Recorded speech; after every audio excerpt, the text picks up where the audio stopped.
All right, so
Whose was stripes and bright stars.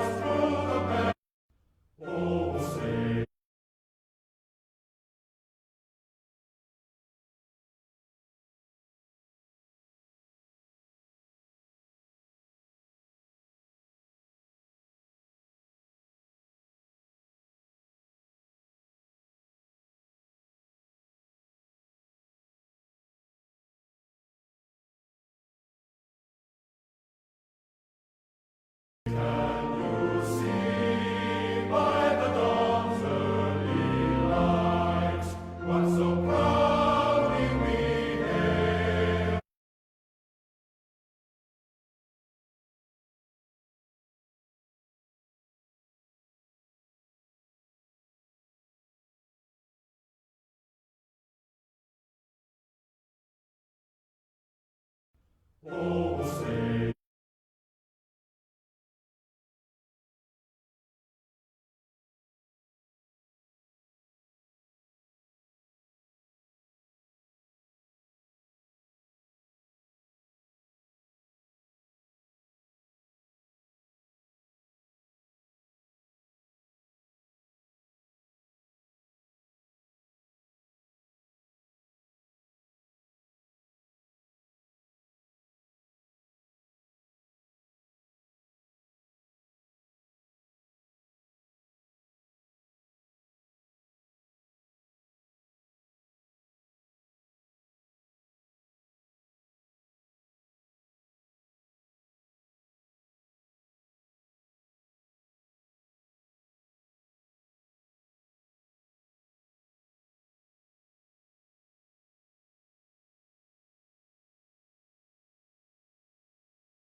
Okay, good afternoon, fellow Rotarians and guests to the July 20th meeting of the Las Vegas Rotary Club. My name is Toni Kern, and I am honored to serve as your 101st president of the greatest Rotary Club in the world.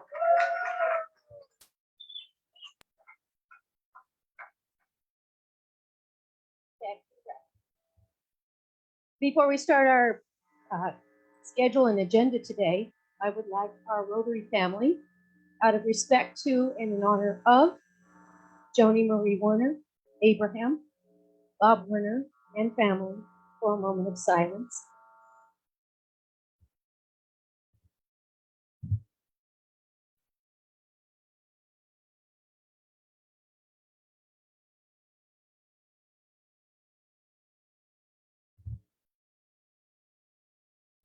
Thank you, and condolences back to you and your family.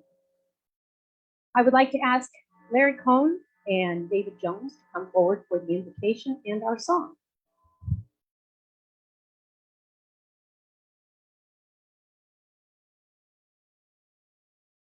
Invocation, there go.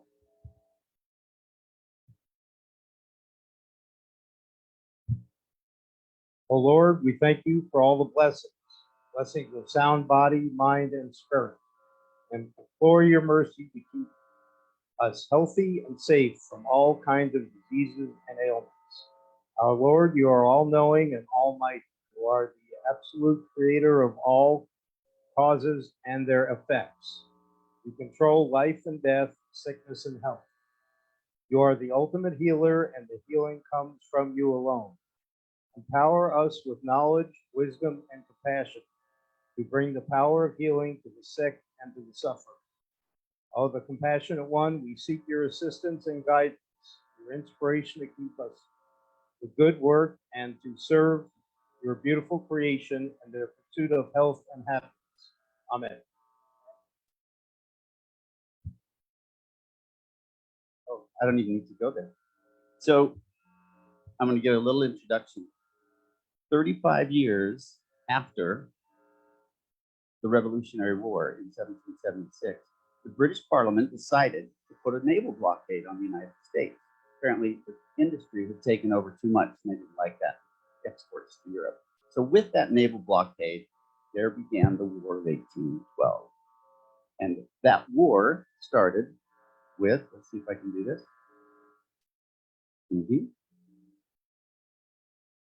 Nope. Did I move?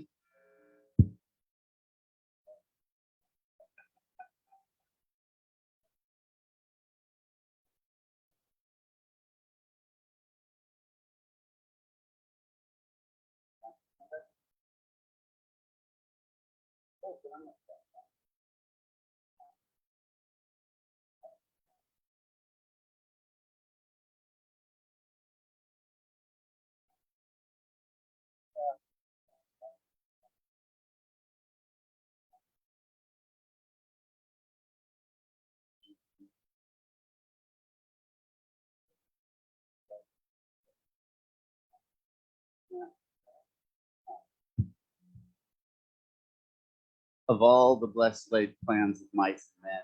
So I had a great follow along. So now you're gonna have to listen to me sing this song, the national anthem. Starts Spangled Banner. We're gonna do that. So the word for the day is rampart. For those that remember that word. So we're gonna start with the national anthem because it's still 4th of July. And with that, I'm gonna need some help, but we're gonna start with Oh Say.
And would you please join Larry, David, and I in the Pledge of Allegiance?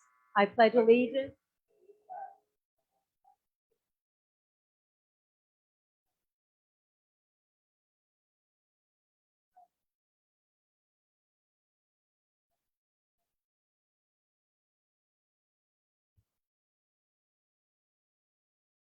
And now it's time for me to do thank yous to all those of you who helped put this meeting together, without whom it wouldn't happen. So I'd like to thank Dr. Kathy Mann and Bob Werner for setup, our greeters Liz Rothwell and Debbie Howard, our guest welcome guide Larry Goldstein, ticket sales Bruce Frazee and Aaron Campillo, our photographer past president Jim Tucker, scribe thank you Liz Roswell, AV team David Jones and Stu Lipoff, teardown Michael Williams and Rodney Tucker, and Sergeant at Arms will be Jimmy Navarro. Before we begin the active stuff, I would like to ask all foundation members, thank you, Janice, to please step forward.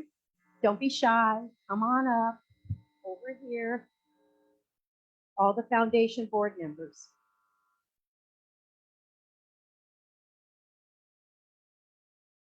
we're going to do a little more than that. Just a second. As most of you or all of you know, the Las Vegas Rotary Foundation serves to secure the resources necessary to support the service mission of our club, teaching youth to succeed through literacy, education, and life skills development. It is a not-for-profit organization supported solely by contributions and donations of our members and friends of the foundation. Excuse me. They share the commitment to service that began in 1923 when our club first started, and making it the first service club in Las Vegas. Each of these individuals, their predecessors and their successors, work to ensure that this club exists long into the future in perpetuity. And with that, I would like to introduce to you, and I am honored to introduce to you, your 2023-2024 Foundation Board of Directors, Trustees, Officers, and Senior Members, starting with, how do you do, President Bill Steeren, Vice President, Past President James Cole, Secretary Pete Samulis, Rosalie Hedrick, Treasurer, our immediate past president. Where is that guy? Gary Voss is supposed to have flown into town. I know, but he told me he was coming into this. I had inside track. Uh-oh. All right. Well, thank you. For our senior members, Randy Campanelli, past President Randy Campanelli, past President Steve Casey, Paul Mappy, past President Sharon McNair. We miss you, Sharon. Larry Rouse, and our own past president, Tom Thomas. Our trustees, Kirk Alexander, Mike Ballard, and Brian Sorrentino, and I'm on the list. Why aren't you up there? What happened to you? That's a fine. Well, no, I said everybody come up. So ladies and gentlemen, these are your foundation important people. Let's give them all a hand and thank them for their service.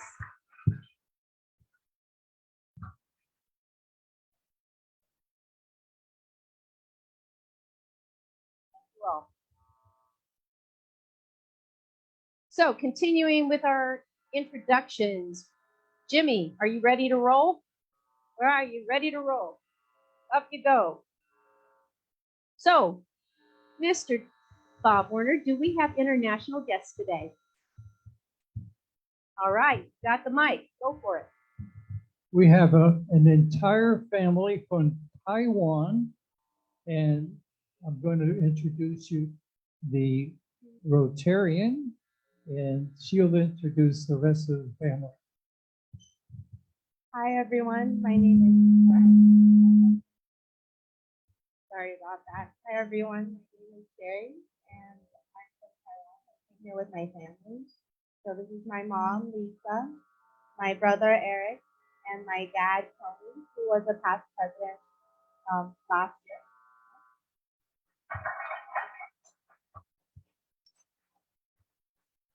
And I believe, Sherry, your father had something for us. Bob, I know, has something for you as well. Lots of bags.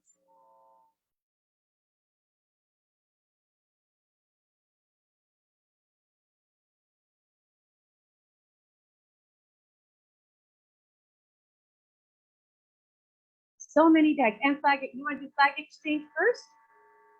All right, flag exchange first. Oh my.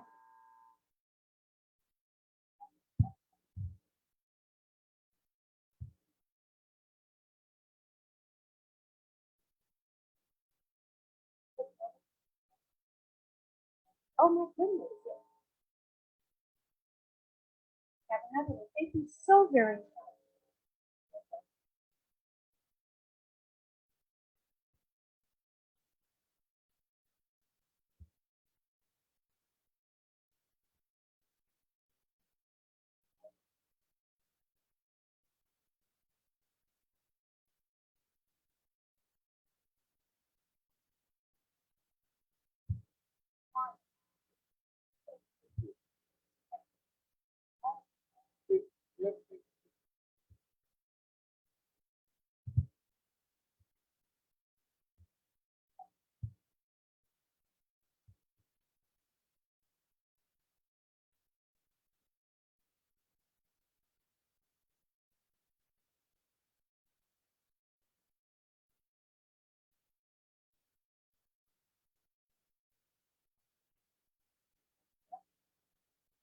While we're finishing up that, does this portfolio look familiar to anybody who left it at the debunking? Looks like it's got a nice pen. I can open up and see if there's any ID in there, but I don't think so. Oh, wait a minute. Okay. So if it looks familiar to you folks, stand up and grab it. All right. Next, do we have any visiting Rotarians? Any visiting Rotarians? Going once, going twice, seeing none. How about guests of Rotarians? Put your hands. I'll do you afterwards.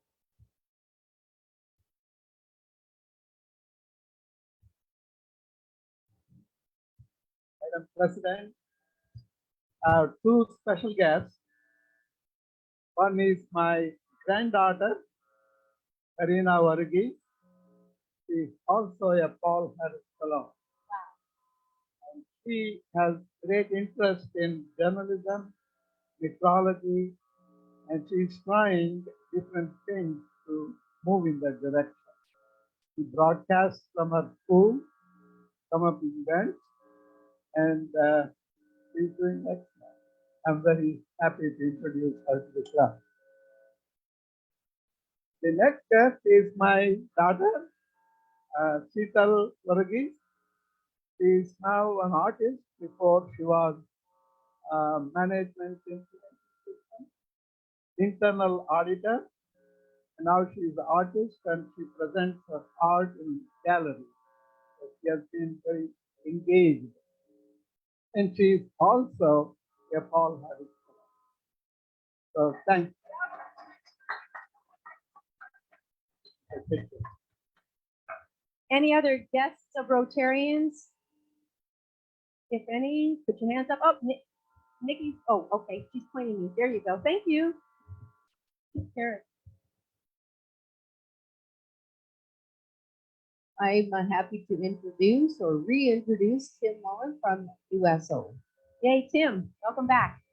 Hi, everyone. Happy to be back. I have a guest who is seated with Brian Riley. It's a friend of mine, a dear old friend from high school, Debbie Crosby. She currently lives in South Dakota and she's out here visiting. She doesn't have to say anything. Huh? Oh, no, that was that you singing that loud?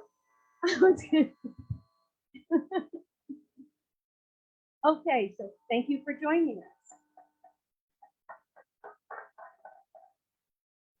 Any other guests of Rotarians? How about Nikki, guest of the club? Okie doke.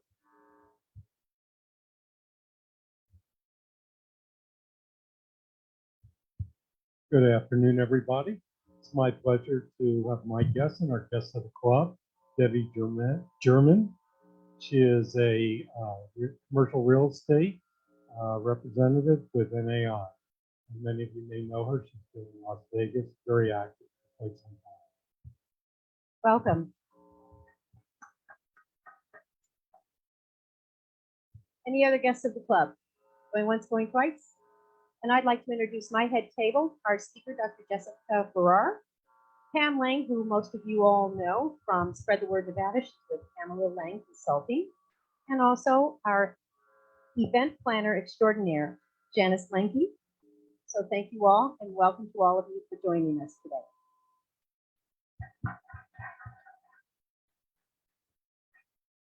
Couple quick housekeeping matters. We still have 6 business card ads for the wheel. Please consider getting a wheel. See Sean. The revenue for the from the ads helps run this club and helps support the increasing cost for the wheel with the change in printer. The Green Book. Well, we almost did it last week, but for yes, Jimmy, you can find me. It landed at my table. It went around as planned. My husband didn't know what to do with it. It sat there with me. I didn't do anything, so the last table did not get it. So I'm ready. 99? That sounds good. $99. Well, let's say 250. 250? 250. And back at you, because ladies and gentlemen, Jimmy scouted the Alpine picnic location last week, not realizing it was this week. I was being proactive. So thank you, Jimmy. And last sign-up sheets for those of you that added to the list of completing them. Thank you. For those of you who have not yet taken a look at that committee sign-up sheet, please, please, please do so. Sign up for something. So thank you. Now, Jimmy, you're going to start running. Antoinette, would you like to talk about the Alpine Picnic and 25 Puppies? Okay, so this Saturday, the Alpine Picnic, it's going to be a lot of fun. The hike is going to be led by Past President Russ Swain. And Rosalie, you're going to lead the hike? I apologize. Okay. Okay. There are a couple. We are going on a hike. It's going to be great. It starts at 8:45 and it's promptly at 8:45. Do not be late if you want to hike. The Thomas family has been gracious enough to host us in Mount Charleston. Lunch is going to be at noon. It's $10 for adults, $5 for children. We're going to have hamburgers and hot dogs. There are sign-ups in the Green Book. It's going to be a lot of fun. Come out. So that's this Saturday. 25 Club meeting is August 3rd at 6 p.m. It's going to be hosted by Brian Riley. That's going to be a fun event. We're going to have a charcuterie board themed evening, and it is going to be a joint effort with the new membership orientation, and Nikki is going to talk about that. So that will be 6 o'clock, August 3rd at Brian Riley. Thank you. We do now go to Dr. Nikki Bates to talk about orientation.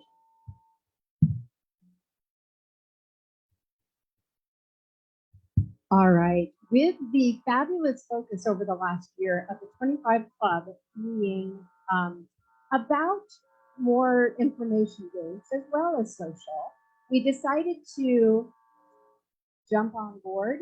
And since the new member orientation is a lot of the same information that has been being shared at the 25 Club meetings, we decided to combine them, but only quarterly. So once a quarter, the 25 Club meeting will be combined with a new member orientation meeting. Those of you who are new in the last quarter, like all the way back through till March, there's about 17 of you, we sent out the email to you last night as well as your sponsors. So please come to the new member orientation. We're hoping all new members, 25 Club members, as well as sponsors will be there. And hey, it's a fine night. He doesn't even go to bed. He's at the Turnberry Towers. It will be down at the pool area in a room that is by the pool area. People are asking about dress code. If you want to wear your bathing suit, you can. Go in the pool. I'm assuming, Brian, shake your head yes or no. Yeah, that's what signed up. If not, we will be inside in a room that is next to the pool. Okay, there, I have those. And again, that's August 3rd. We're crashing the 25 Club meeting. And it's my understanding, did you guys want the charcuterie board? Brian is providing the ham. And then if everybody else wants to bring cheese to contribute, bring different cheeses. I think that's how that's going as far as the food. Okay, all right, thank you. Sign up in the Green Book. Yeah. What? I can't hear you. I'm coming. And, yeah. And I was told you bring your own booze.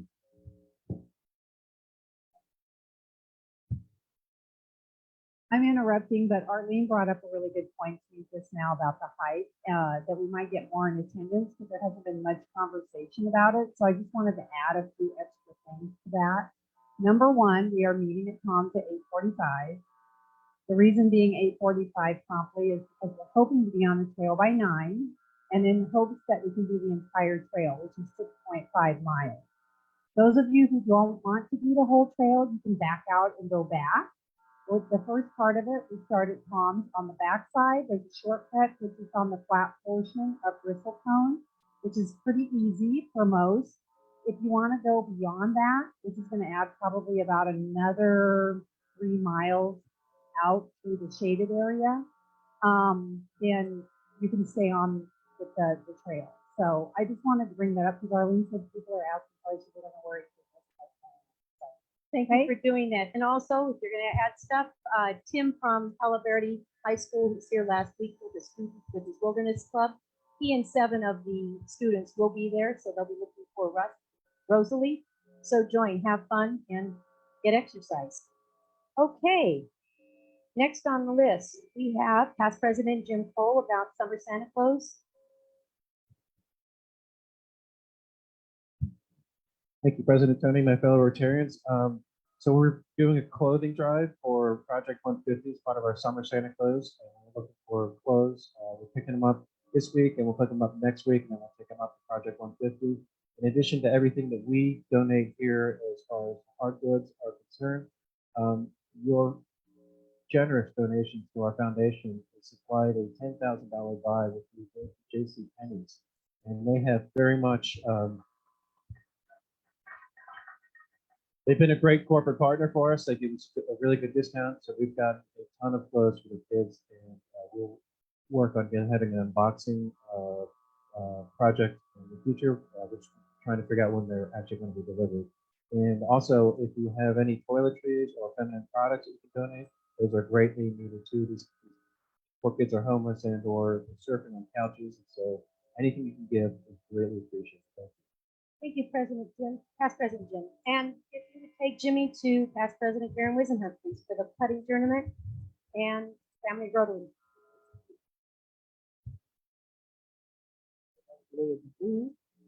I have 2 announcements today along the same line of what Jim was just saying. The family of Rotary, I make this announcement a couple times a year, but the family of Rotary, one of their signature projects is to collect items like small toys, diapers, socks, shampoos, soaps, all the stuff. Everybody travels. When you go to a hotel, those shampoos, they can be redistributed into the community. And today, I'm happy to announce that the family of Rotary donated items to the USO and Project 150, about $1,000 worth of stuff.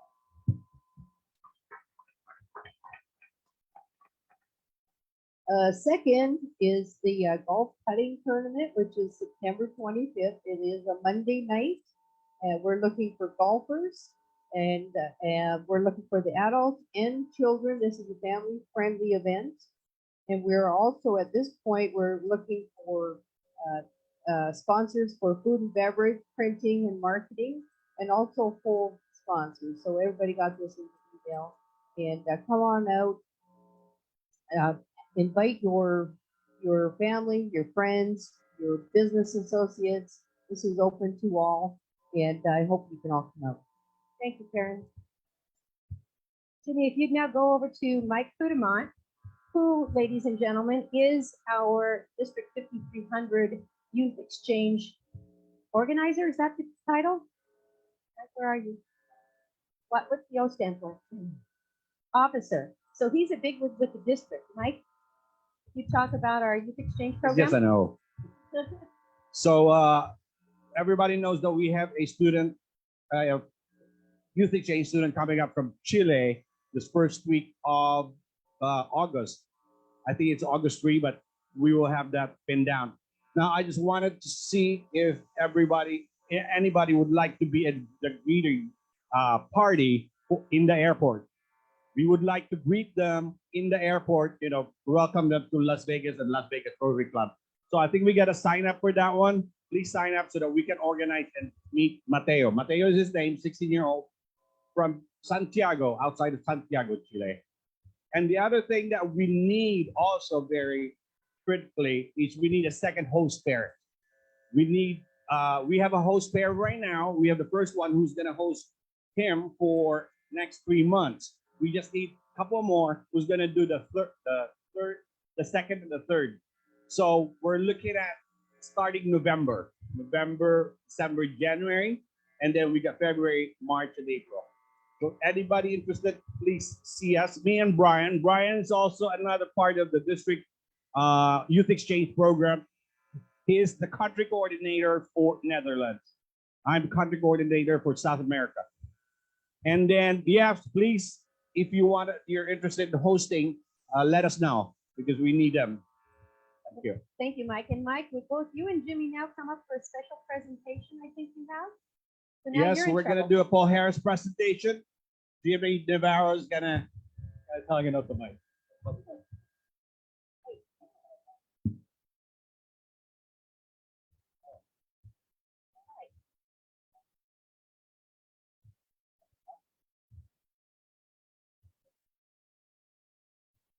So the presentation of Paul Harris Fellow recognition is the Rotary Foundation's way of expressing the appreciation for its substantial contribution to its humanitarian and educational program. It is named for our founder, Paul Harris, a Chicago lawyer who started Rotary International with three business associates in 1905. We move closer to a world of peace and goodwill today as Jimmy becomes a Paul Harris Fellow. As one, his gift to the Rotary Foundation's educational and humanitarian programs is a commitment to peace and to a better life for people around the world whom he will never meet. But this is truly a selfless actor. Jimmy, it is because of gifts like yours that the Rotary Foundation is able to carry on an array of programs that achieve beneficial changes in our world, improve living conditions, increase food production, better education, wider availability of treatment and rehabilitation for sick and the disabled. In becoming a Paul Harris Fellow, JB joins a remarkable company of persons throughout the world and are recognized for their devotion to the ideals of goodwill, peace, and understanding. And as of 2006, there has been 1 million Paul Harris Fellows around the world. So it gives me great pleasure to present Jimmy, his Paul Harris Fellow +1. Congratulations, Jimmy. And of course, another one, our own president is receiving Paul Harris Fellow +8. Tony, congratulations. This is yours. So we're all Paul Harris.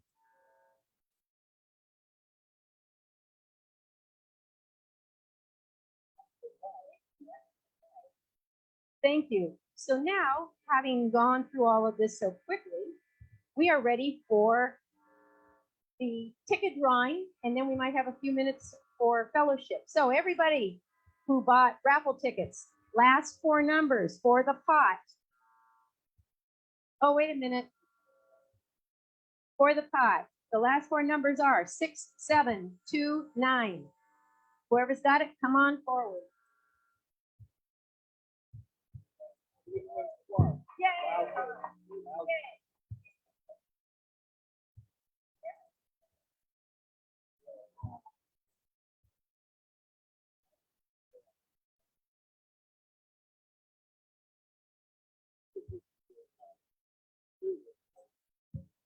And this is for the pot of $3,166 plus today's amount. Oh my gosh.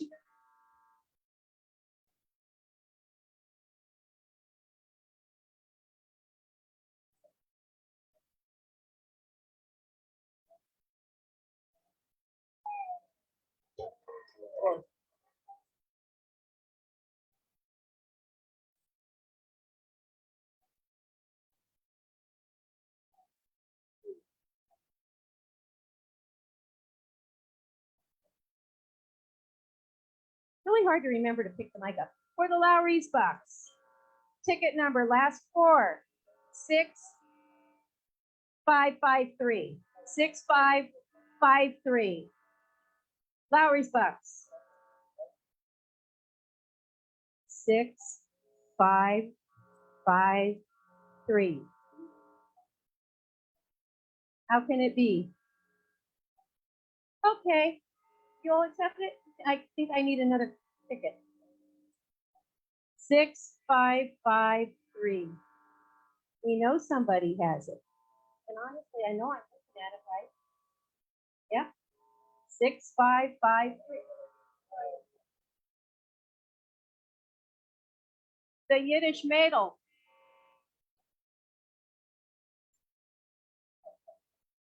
Here, Mr. Engel. I'm not. You got that. Now we have a couple of others. Two more gifts. The next ticket is for this lovely Rotary backpack. Brand new. Ooh, pockets. It's got zippers. It's got places for things. So the winning ticket for the backpack, 6648. 6648. Backpack. Never been touched. You got it? 6648. You're gonna wear a backpack. Here, let's put it on. Don't want it?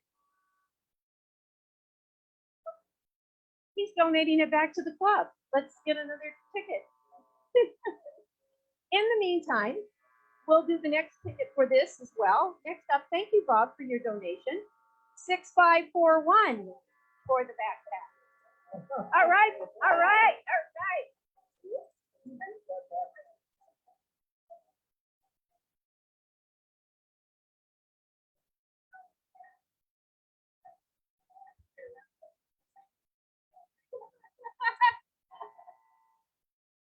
All right, thank you.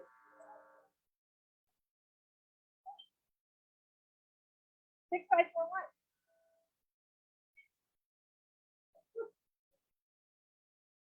Never mind. Told you.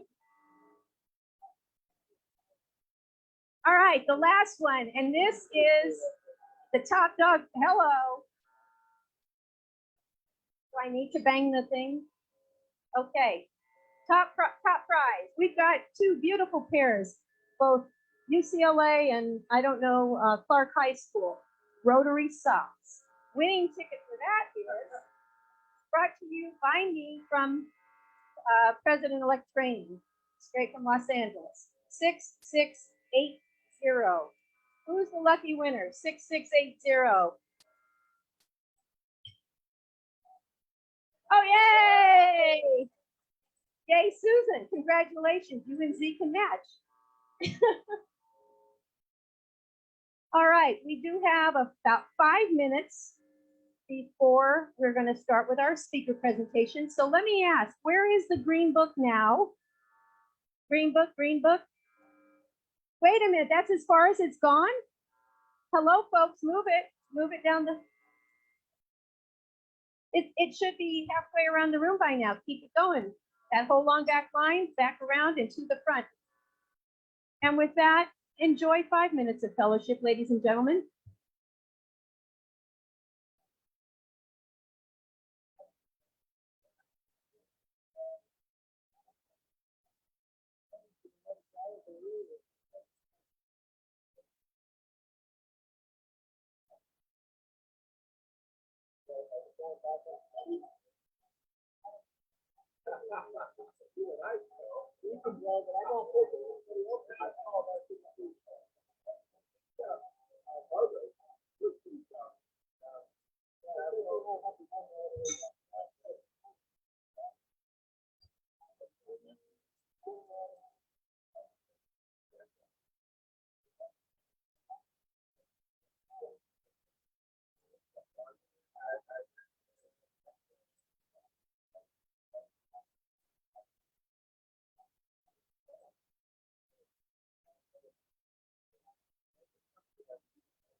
will not be able to show my brother.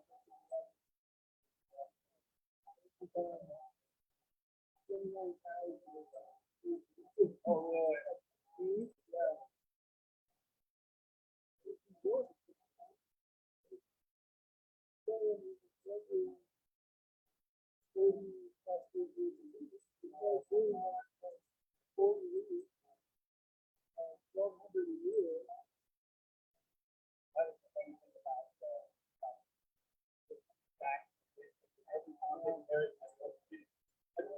Like, oh yeah, yeah, the best picture in the world. Like, well, I'm like, yeah, they all are semi-retired.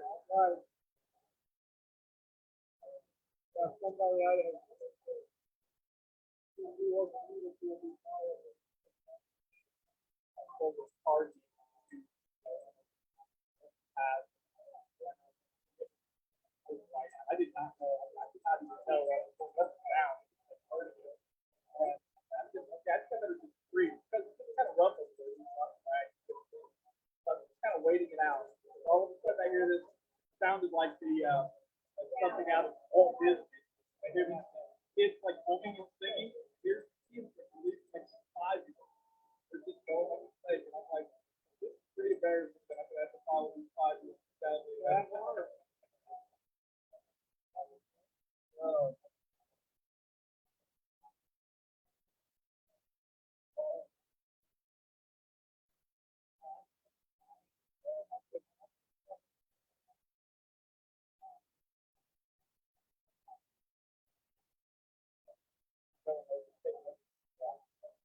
I can go why.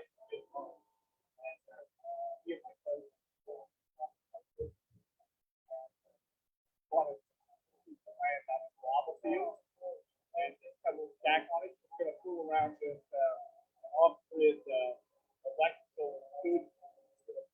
Fool around with it for a little while, see if we get down because still, I think it's fairly significant. I think overtime. So we're kind of working on if we get down. Yeah, see if we can actually do the electrical.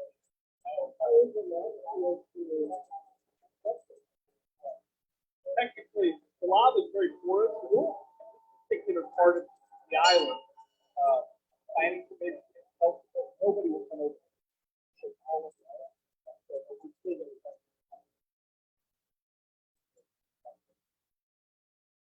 Fellow Rotarians, it is my pleasure and honor to introduce to you a woman that I would say the majority of us know in here, Pam Lang.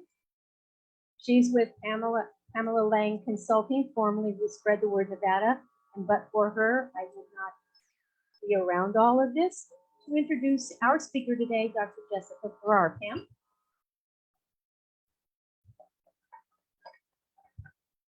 I just love to say hello, Rotary. It's been so long. I really have missed you, and it's like coming back to old friends when I visit. Lots of hugs and catch-ups today, so thank you so much. And also congratulations to Tony on her new position with the Rotary. Isn't anyone better for that?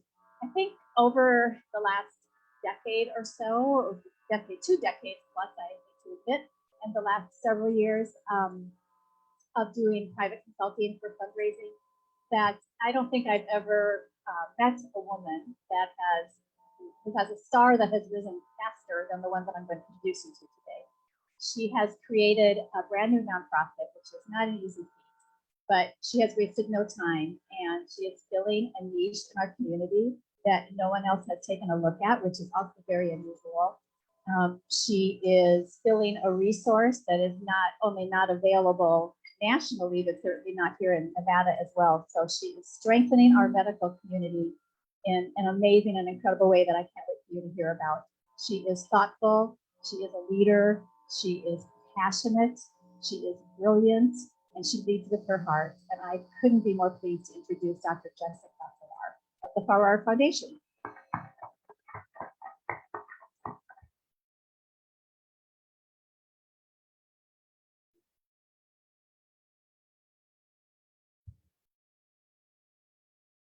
Thank you everyone for having me today. I really appreciate it. So I'm Dr. Jessica Farrar. I'm founder of the Farrar Foundation, and I have a question for all of you. how many of you have had your life touched by cancer? Maybe it's a loved one or a family friend, colleague. So yeah, hands up, look around the room. 1 in 2 women will be diagnosed with cancer in their lifetime, and 1 in 3 men will be diagnosed with cancer in their lifetime in the US. So cancer is here and it's not going anywhere anytime soon.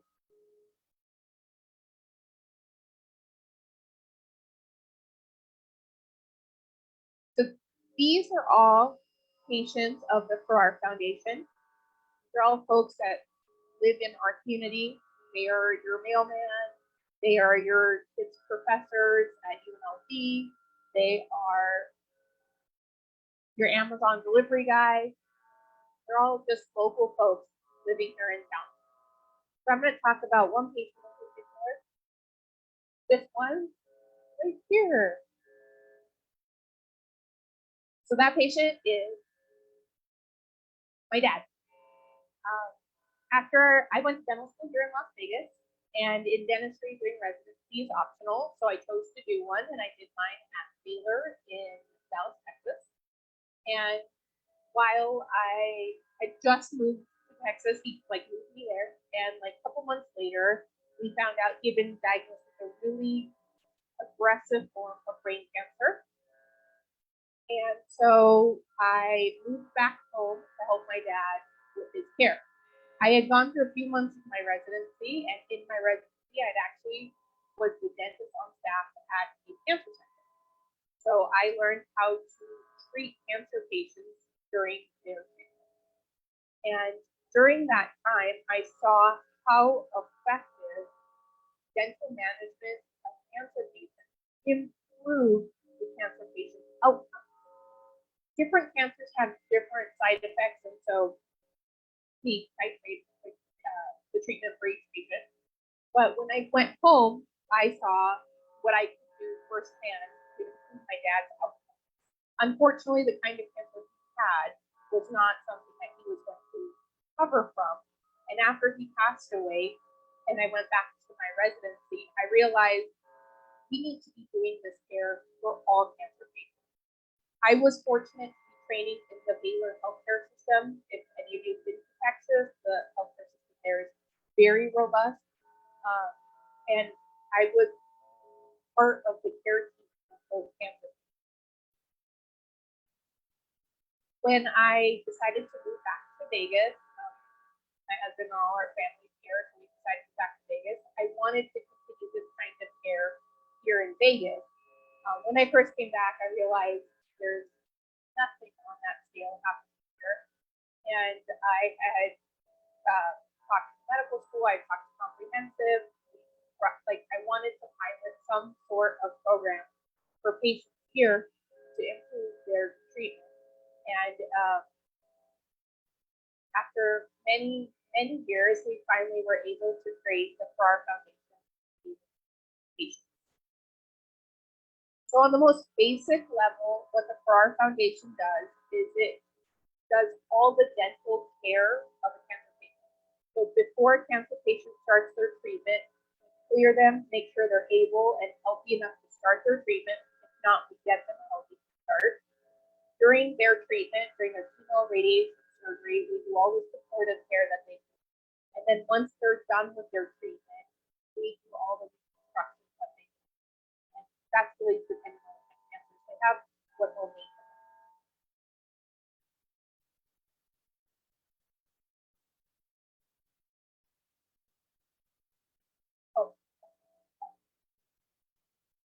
So why does this care matter? So one of the most common side effects of radiation is that you develop terrible mouth ulcers that can get so bad that a patient will stop eating completely. And if you think about someone who's doing radiation, they're already pretty weak, nutrition's already compromised. So there are times when we have to stop their cancer treatment because of things that are happening in their mouth. Another issue that we often come up with is if a patient has not been cleared properly before they start their treatment, chemo or radiation, they can develop really bad infections because chemo basically kills your immune system and your the body can't fight it off. And so when they develop these really bad infections, we have to stop all their treatment, get them healthy, get that immune system back up, and then start their treatment again. So if you think about it, someone who's going through life-saving cancer treatment, you can't really afford to stop their care or pause it or even take a month off. Usually we're taking 6 weeks off before we pick it back on.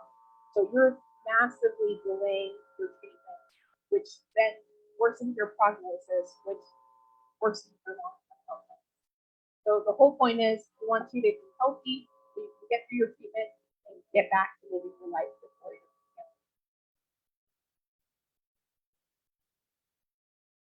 So this is one of our recent patients. He kind of shared his thoughts about the foundation. So I wanted to share that with you guys.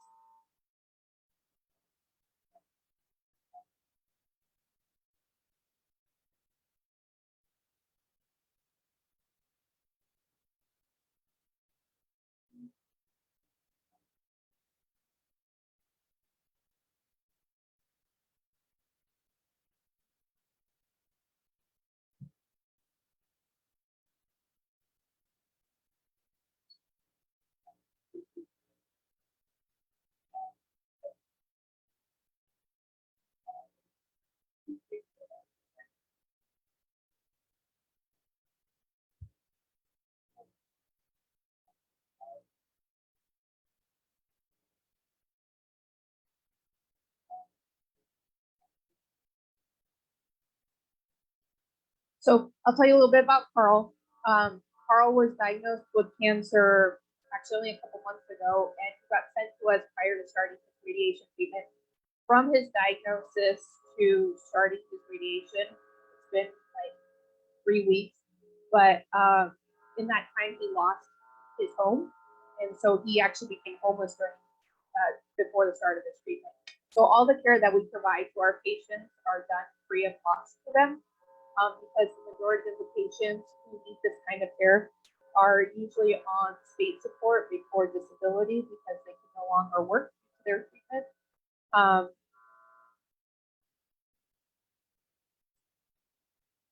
Most of these patients also would not be able to receive this care locally. The closest training facility that provides the kind of care that we provide is at UCLA. And so again, if these patients can't even afford to get have a place to live here in town, they can't really afford to go out of town to get cleared to start their radiation.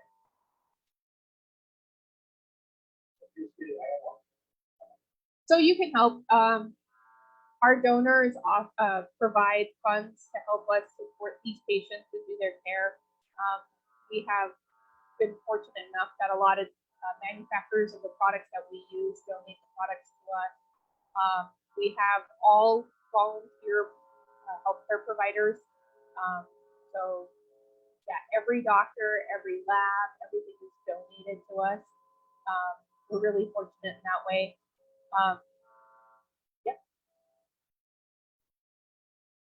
So in conclusion, without the Farrar Foundation, patients like Musa will not be able to speak again.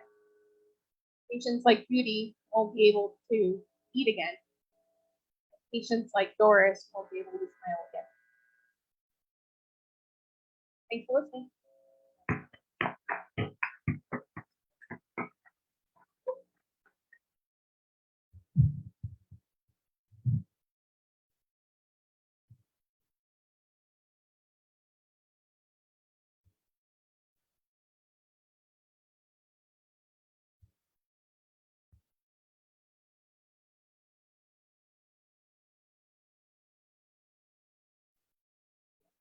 Her for the question. Thank you so much for what you're doing for the really. My question is, do you have a brick and mortar facility that you do this in, or is it virtual where you send your practitioners to some of the cancer centers? I mean, I know there's some physical buildings and hospitals that focus on cancer. I just wonder if they would have a staff dentist, or is that a goal to fulfill, or why don't they have a staff dentist? So right now, this is actually done out of a private practice. here in town, a private dental office that lets us borrow their facility. We would love to be on staff at comprehensive or at the medical school. Right now, we're not. There's bureaucratic like that keeps us from doing that. Each state handles it differently. So that's why as a dentist, I was able to be in the hospital in Texas for 1 year. But hopefully in the future we'll be able to get that infrastructure in place.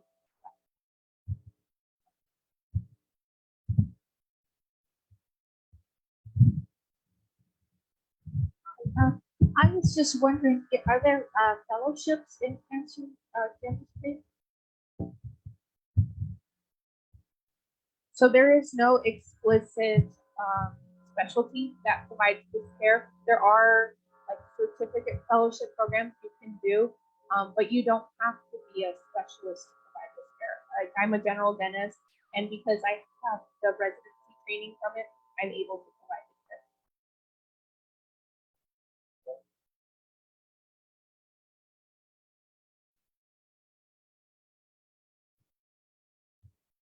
Jessica, can you speak to Rotary since they are out in the community in full force and changing life daily here?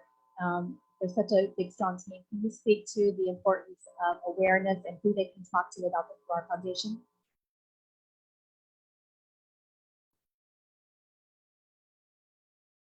For sure. We're actually a really new organization. We just formed in October of last year. So awareness is super important for us. We ask people to just share the information that we're out there. We do lecture like this to the people in the community. We actually do lectures to physicians and actual other dental providers here in town to help them be aware that this care is even available and that it's available locally for their patients. So yeah, we would love if you would just tell people about us being here so that people know and get top of line care that's available.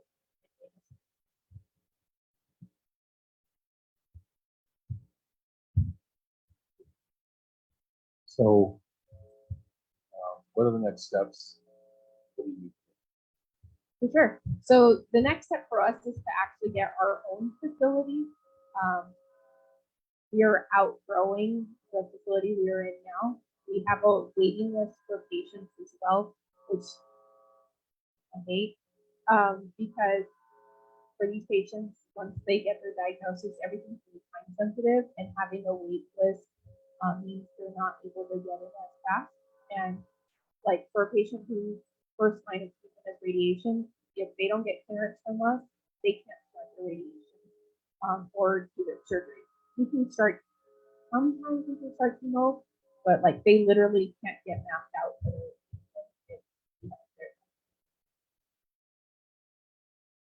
UNLV is we're hoping to involve minor a little bit. Bureaucratic mire. The surprisingly, the medical school has been more open to including us with their care. There's in general in healthcare a move towards more multidisciplinary and everyone working together. So that's definitely helped. But we're working on it. We'll get there. We'll get there. Even if I'm alumni, Is treatment free to the patient or is it going through insurance? treatment right now is free to the patient.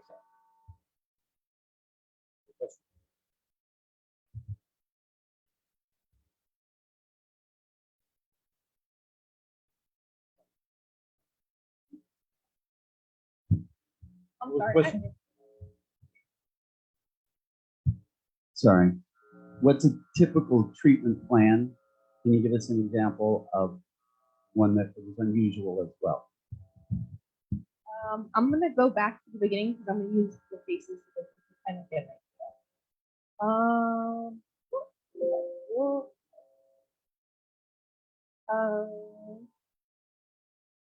okay. So for example, she's actually pretty young. She was 20.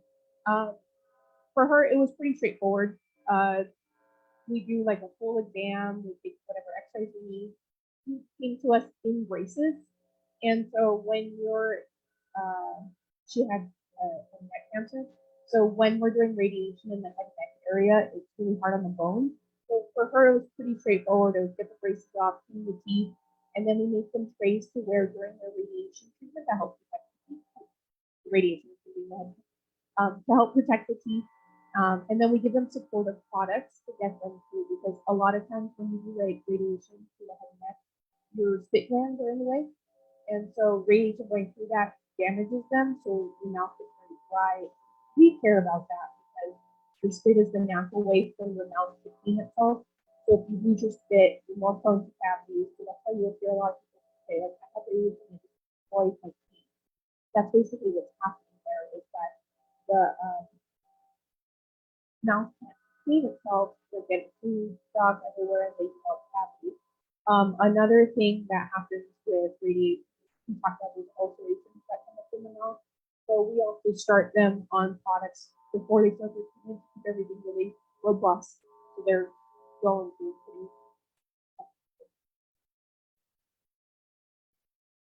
They're like, we do like rinses, we have like the patients who are really bad, we have cells, we actually do laser therapy, like a red light laser therapy to help test the tissue. And they're doing that daily at home to help keep that tissue really healthy. So she's a pretty straightforward one. We can use her. Oh, he's actually really interesting.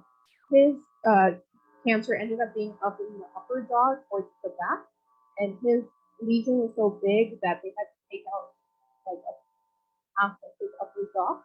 And so when you take out the bone of the upper jaw, it's in direct communication with the nose. And so we actually made him a product which is called an obturator, which is basically no one in town makes it anymore. There's one provider who does it, but he does it only for cash. And so it's very cost prohibitive for these patients to do it. So we're the only ones realistically providing it in town. And so he gets to wear this, it basically looks like a fancy denture, but he wears it and it covers the roof of his mouth so he can talk and eat again. So I do have he did like a whole conversation of what it's been like without it. But like when he eats food, it basically gets lodged up into the space and comes out of his nose. So he can't actually get food down. So his was really interesting, even though like when you look at him, you don't think anything's going on with him. That his was like a much more unique. But he's like one of like 6 we have in the last.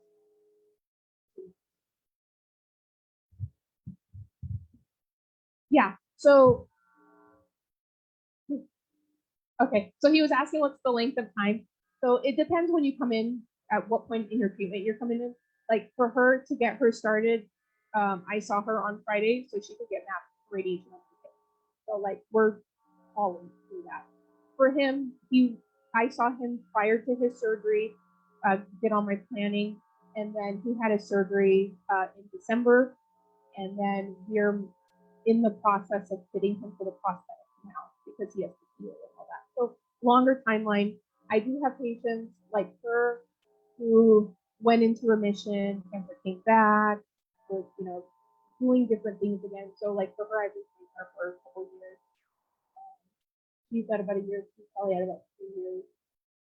So once they come into the system, it's not like you're good, go. We continually deal with them, and then even we're trying to focus a lot on the survivorship side. So like we hooked up with some chefs here in town to do like nutrition plans because when you lose a chunk of your job, like you're eating differently. And then like this patient here, we're not just doing him like that. She had colon cancer, so for her it was like she had to change the diet, and that's all completely new for them. These guys have feeding tubes, so ever something. They have feeding tubes, so obviously their nutrition's gonna be completely different too. I don't know. I just was curious, are you the only dentist in town that's doing this right now? Me and the other dentist in the foundation, yes. And then my other comment was, I am from out of state, Yes. but I just wanted to kind of give an extra boost to support. I have a really close friend of mine who went through cancer who went through cancer, had a tumor on his vocal cord. Didn't receive any of this care before his treatment, and after all of his radiation, turned out his whole jar was kind of falling apart. So he did have to go through 8 weeks of hyperbaric oxygenation, and it has made a true difference. But it would have been so much better, a better outcome for him had he had this beforehand. So I just kind of want everyone to know firsthand it really is very important. So that's awesome that you brought that up. I didn't even want to touch about the hyperbaric chambers I can't even because say it. here in town, for us to get a patient into a hyperbaric chamber takes 6 months. So if a patient comes in, and so let me backtrack. So the reason someone might go into a hyperbaric chamber, which is like those oxygen chambers, like for divers and stuff, you go into it if we have to pull a tooth after you've had chemo or radiation. And so, one, you have a toothache for 6 months, and then we struggle to get our patients into the system for it because here we only have 2 hospitals that provide it, and it is very hard to get into it. So for us, our big push is preventative. See you first, clear everything first. We're super aggressive on the front end, so that hopefully after your treatment, we're not having a cost factor. Thank you for bringing that up. I have 2 questions that kind of combine. Maybe it's even 3. Is there an age range focus of your patients? That's one of the things. Is there a relationship with your work and the Comprehensive Cancer Center? And last is, for someone who is able to afford or has insurance, are those folks who are going to undergo cancer treatment able to seek services from you? Yes. So there is no age limit for our patients. We see as little and as old as anyone comes to us. Yes, we have a relationship with Comprehensive. We primarily work with their radiation patients. So that's part of the healthcare system here is a lot of our patients do their surgery at UNLV Medical Center. They get their radiation at Comprehensive. And their oncologists could be at Optum or one of the other groups. So it's very piecemeal and we kind of all talk to each other. I've been very fortunate that the doctors I have talked to about working on their patients for have been very much like, here's my cell phone, just text me, just call me, like, and makes it much easier to work on their patients because I can have one of these guys sitting in the chair go to my office and call their provider and talk directly to their provider and say like, hey, we need to push radiation out 6 weeks because this has come up. And so it's really nice because it streamlines their care and they're not having unnecessary breaks in their care. Oh, yeah. If you have means and insurance, by no means will we ever turn you away. Like he has insurance, and so he uses the insurance as a donation to pay it forward to a new patient or next patient. We have another question here. Okay. Doctor, thanks for talking to us. I'm running a hospice agency, in-home hospice agency. So hospice patients basically are, they don't want treatment anymore. Right. So what kind of services would your foundation be able to give this patient who are usually homebound and bedbound? So through the foundation, we're not necessarily doing anything with hospice patients through our practice because I still have this training outside of the foundation. We do house calls for hospice patients. Wonderful. And then most of our patients are Medicare. Mm-hmm. Do you charge Part A, Part B, or you waive them because if Medicare is get charged, they have to be discharged from hospice service? Right. So at this moment, we don't charge them. Everything is paid for through the donations that we get through the foundation. We don't charge anything directly to the patients. If they want to donate money back, we appreciate that. Hi, Dr. Farrar. I was curious, piggybacking on Tony's question about age.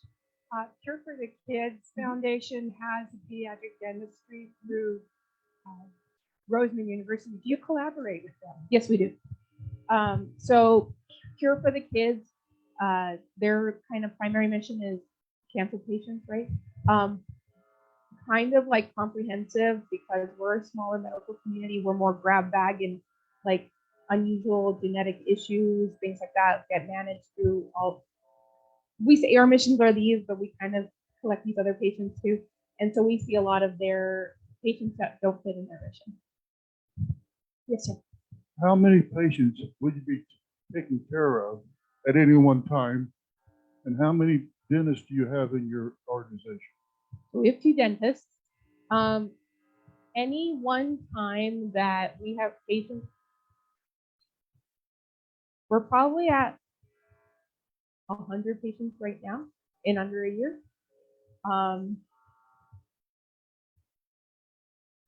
Yeah, and like I said, we get them at different points. Like I have some patients that were completely healthy, regular patients of mine, and then they developed their cancer, which is terrible to say, but I'm excited because I know they're ready to go.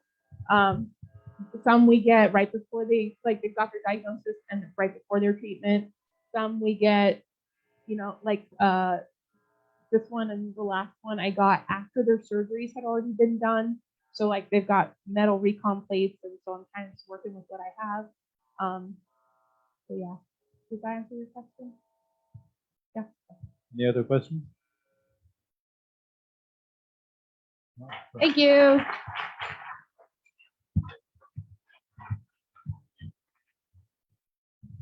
Dr. Farrar, thank you so very much for sharing your time with us today and what you do. Come on over closer.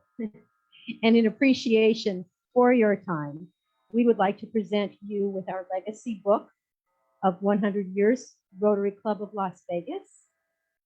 And in addition to that legacy book, we are also happy to provide to you our Salute to Service Award, which represents a donation made in your name to the USO Military Family Support Programs. So thank you so much for being with us today.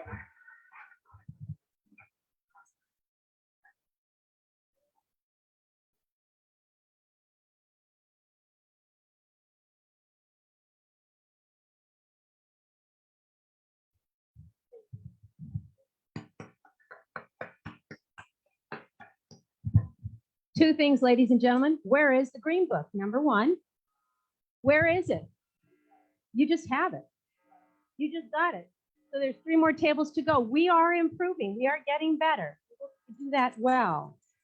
So ladies and gentlemen, in keeping with the theme of RI President Gordon McAnally, to create hope in the world, and as American anthropologist Margaret Mead has said, never doubt that a small group of thoughtful, committed citizens can change the world.